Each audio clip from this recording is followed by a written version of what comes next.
నాకు కలిగినటువంటి ఆశ్చర్యం ఏంటంటే, మనం లా గురించి మాట్లాడచ్చా లేదో నాకు తెలియదు. ఎంతో మంది ఉన్నారు, ఎడ్యుకేటెడ్ లాయర్స్, అడ్వకేట్స్, గొప్ప గొప్ప వాళ్ళు ఉన్నారు.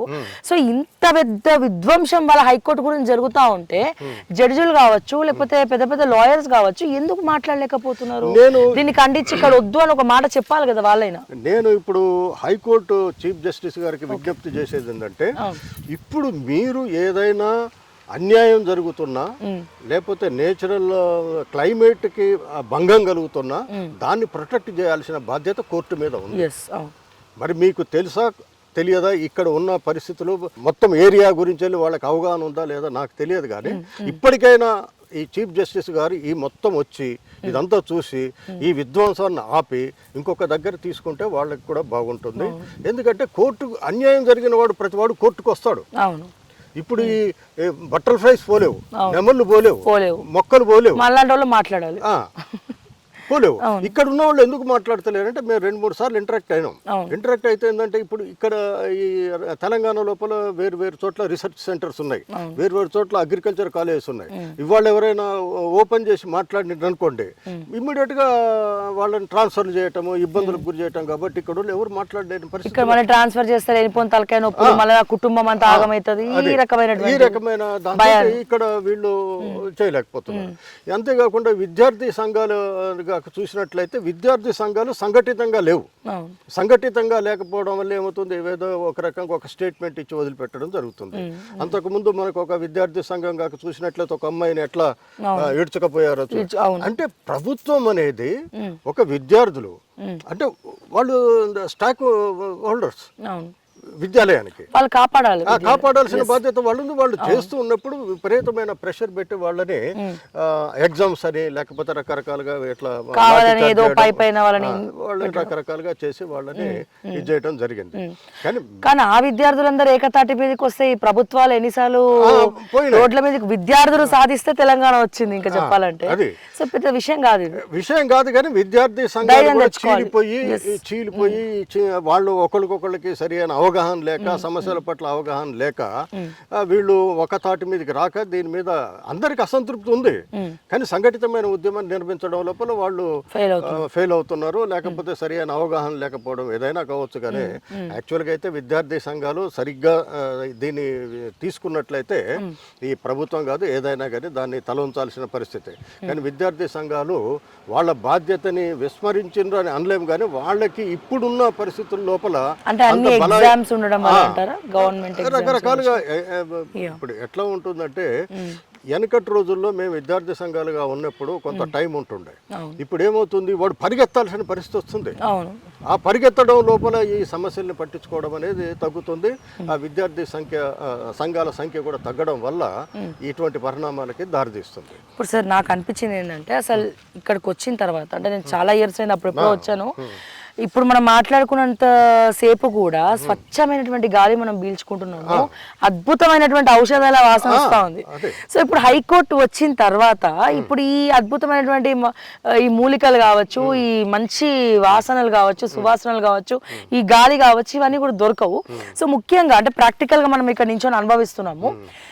ఏమేం డ్యామేజ్ అయితే తెలంగాణ ప్రజలకి కావచ్చు, ఇక్కడ ఉన్నటువంటి యూనివర్సిటీ విద్యార్థులకు కావచ్చు, హైకోర్టు జడ్జిలకు కావచ్చు, అడ్వకేట్లకు కావచ్చు, ఇప్పుడు ఈ డెసిషన్ తీసుకొని తప్పుడు నిర్ణయం తీసుకున్నటువంటి ముఖ్యమంత్రి రేవంత్ రెడ్డి గారు కావచ్చు, ఏమేమి కోల్పోతున్నాం అనేది ఒక్కసారి క్లియర్గా చెప్పండి సార్. అంటే దీనివల్ల అసలు డ్యామేజ్ ఏం జరగబోతుంది ఇన్ ఫ్యూచర్? ఒకటి, విశ్వవిద్యాలయాలకి విద్యార్థులకి ఒక పీస్ఫుల్ వాతావరణం, ప్రశాంతమైన వాతావరణం కాక వాళ్ళకు ఉన్నట్లయితే వాళ్ళు చదువుకోవడానికి కానీ, రీసెర్చ్ చేయడానికి కానీ, లేకపోతే ఆలోచన చేయడానికి కానీ ఇంత జాగాలు ఇచ్చారు అప్పట్లో. ఉస్మానియా యూనివర్సిటీ తీసుకోండి, ఇక్కడ తీసుకోండి. ముఖ్యంగా ఉస్మానియా యూనివర్సిటీ, కాకతీయ యూనివర్సిటీ కంటే ఈ యూనివర్సిటీకి ఈ ల్యాండ్ ఎందుకు ఎక్కువ అవసరం అవుతుందంటే, రోజు రోజుకి పరిశోధనలు పెరుగుతాయి కాబట్టి వాళ్ళకి ఈ భూమి అవసరం. ఇప్పుడు నార్మల్ యూనివర్సిటీకి పరిశోధనలు ల్యాబ్లో ఉంటాయి, వీళ్ళకి ఏమిటంటే ల్యాండ్లో ఉంటాయి వీళ్ళ పరిశోధనలు అన్నీ కూడా. ఈ పరిశోధనలు వచ్చే ఫలితాలు ప్రజలకు ఉపయోగపడతాయి. ఆ ప్రజలకు ఉపయోగపడే పరిస్థితుల్ని వీళ్ళు మధ్యన తుంచేయడం వల్ల రేపు ప్రజలకి విశ్వవిద్యాలయాలు ప్రజలకు ఉపయోగపడలేని పరిస్థితులకు నెట్టబడతాయి. అంతేకాకుండా నేను ఏంటంటే ఇక్కడ ఇంతకుముందు మేము చెప్పినట్టు 50 ఏండ్ల సంధి ఉపయోగించే పెంచుతున్న ఔషధ మొక్కలు ఉన్నాయి. అవును. అలోవెరా ఎక్స్ట్రాక్ట్ ప్లాంట్ ఉంది, ఈ నీమ్ గ్రాస్ ప్లాంట్ ఉంది, ఈ మన వెజిటబుల్ రీసెర్చ్ సెంటర్ ఉంది. అట్లనే ఇదివరకు రైతులకి డ్రోన్లకి ఏదైతే ట్రైనింగ్ ఇవ్వాలో ఆ డ్రోన్ల సెంటర్ కూడా ఇక్కడే ఉంది. ఇక్కడికే పిలిపించుకొని కొంతమందికి అవగాహన కార్యక్రమాలు కూడా చేపట్టారు. అది కూడా తీసేశారు. అంతేకాకుండా ఇక్కడ అగ్రి బిజినెస్ స్కూల్ ఉండే, అది లేపేశారు. ఇప్పుడు అవన్నీ ఎక్కడ పెట్టినట్టు? ఎక్కడ? అంతే ఇక నిర్వీర్యం అయిపోయింది. ఇక దాని గురించి మాట్లాడద్దా? నేను అనేది ఏంటంటే ఇప్పుడు ఒక బటర్ఫ్లై గార్డెన్ మీరు డెవలప్ చేయాలంటే కనీసం ఒక 20-30 సంవత్సరాలు పడుతుంది. ఒక మెడిసినల్ ప్లాంట్ ఒక 50 సంవత్సరాలు పెంచాలి అంటే మళ్ళీ ఇంకో 50 సంవత్సరాలు అవుతుంది. అది కూడా ఇప్పుడు ఈ పొల్యూషన్ లో అది కూడా సరిగ్గా పెరుగుతుందో లేదో చెప్పలేదు. తెలియలేదు.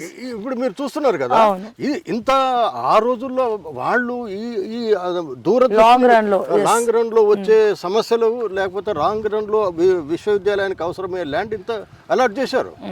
మరి ఇటువంటి రేవంత్ రెడ్డి లాంటి వాళ్ళు ఇంకోళ్ళు వస్తారు అనుకోండి, ఇంకోటి వస్తే ఇక్కడ 100 ఎకరాలకు ఇచ్చారు, రేపు ఇంకో గవర్నమెంట్ ఇంకో 100 తీసుకుంటుంది అనుకోండి. అప్పుడు విశ్వవిద్యాలయాన్ని కూడా ఏమవుతుంది, విధ్వంసానికి గురవుతున్నాయి. నేనేంటంటే ఇప్పుడు ప్రభుత్వానికి ఎవరైతే దగ్గరగా ఉన్నారో హరగోపాల్ లాంటి వాళ్ళు కానీ, కోదండ లాంటి వారు కానీ, లేకపోతే ఆకునూరు మురళి వాళ్ళు ముందర పడి రేవంత్ రెడ్డిని చెప్పి ఇటువంటి వాటిని ఆపించాల్సిన బాధ్యత, సామాజిక బాధ్యత వాళ్ళ మీద ఉందనేది నా అభిప్రాయం. అంతేకాకుండా ఇప్పుడు ఇదంతా కూడా ఎందుకు చేస్తుండ్రు అనేది మాత్రము ఇంతవరకు స్పష్టత ఇవ్వాల. ఇక్కడే ఎందుకు అనే ప్రశ్న తెలియట్లేదు, ఎవరికి తెలియట్లేదండి. ఇప్పుడు కోర్టు వాళ్ళకి ఏం తెలిసిందో మనకు తెలియదు. అక్కడ లాయర్లు కూడా చాలా రోజులు స్ట్రైక్ చేశారు.